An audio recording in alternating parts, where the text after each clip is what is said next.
माजी में जब भी किसी पार्टी का दूसरी पार्टी से इत्तेहाद हुआ, अपनी डिमांड पूरी न होने पर हुकूमत गिराने की धमकी दी जाती रही।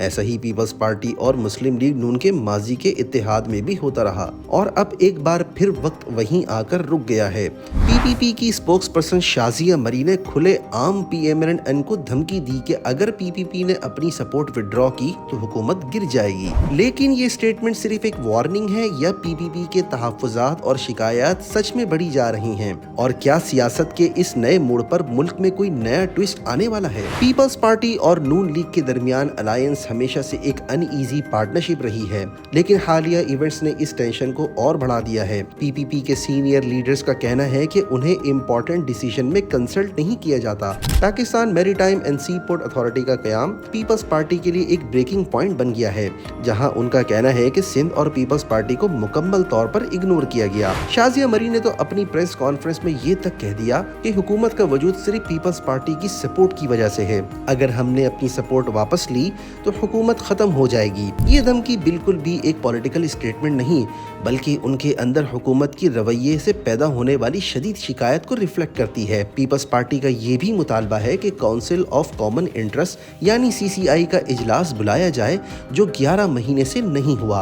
उनके मुताबिक ये कॉन्स्टिट्यूशन की खिलाफ वर्जी और एक खुला वायलेशन है। पीपल्स पार्टी के चेयरमैन बिलावल भुट्टो जरदारी ने पहले भी पीएम शहबाज शरीफ की हुकूमत पर यकतरफा डिसीजंस का इल्जाम लगाया है। बिलावल का कहना है कि नून लीग का एटीट्यूड एक सोलो फ्लाइट का है, जिसमें इत्तेहादियों की अहमियत को नजरअंदाज किया जाता है। पीपल्स पार्टी की नाराजगी सिर्फ मैरीटाइम अथॉरिटी तक महदूद नहीं, बल्कि वाटर रिसोर्सेज और इंटरनेट सेंसरशिप जैसे मसाइल पर भी है। बिलावल ने कहा था कि पीएमएलएन के डिसीजंस अगर मशवरे और अफहाम तफहीम के साथ ना हुए तो ये मुल्क को बड़े क्राइसिस में डाल सकते हैं। पीपीपी के अंदर भी ये नैरेटिव बढ़ता जा रहा है कि फेडरल हुकूमत का फोकस सिर्फ पंजाब है और सिंध के मसाइल को जानबूझकर नजरअंदाज किया जा रहा है, जिससे फेडरेशन का स्ट्रक्चर कमजोर हो रहा है। तो आखिर धमकी के पीछे असल मकसद क्या है? पीपल्स पार्टी का फोकस अब अपनी पॉलिटिकल पोजीशन मजबूत करने पर है।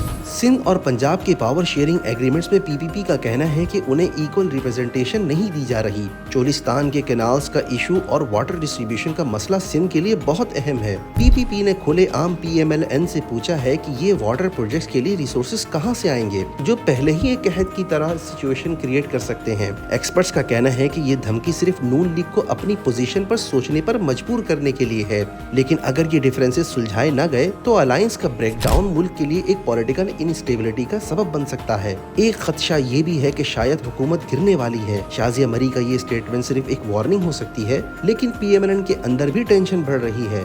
पीपल्स पार्टी की नाराजगी और अवाम की तरफ से सपोर्ट न बढ़ी तो ये मुल्क के पॉलिटिकल लैंडस्केप को अचानक तब्दील भी कर सकता है। लेकिन ये भी देखना जरूरी है कि पीपल्स पार्टी की इन डिमांड्स में कितनी हकीकत है, ताकि इन्हें महज एक पॉलिटिकल लेवरेज गेम समझ के नजरअंदाज न कर दिया जाए। पीपल्स पार्टी की इस धमकी ने हुकूमत पर एक बड़ा सवाल भी खड़ा कर दिया है और हुकूमत की जाने की बातें नई तरह डिस्कस होने लगी हैं। लेकिन ये पहली बार नहीं हुआ। पाकिस्तान में पहले भी कई मर्तबा इत्तेहादियों की सपोर्ट रुकने से हुकूमतें गिरती रही हैं, इसलिए कुछ भी होना मुमकिन है।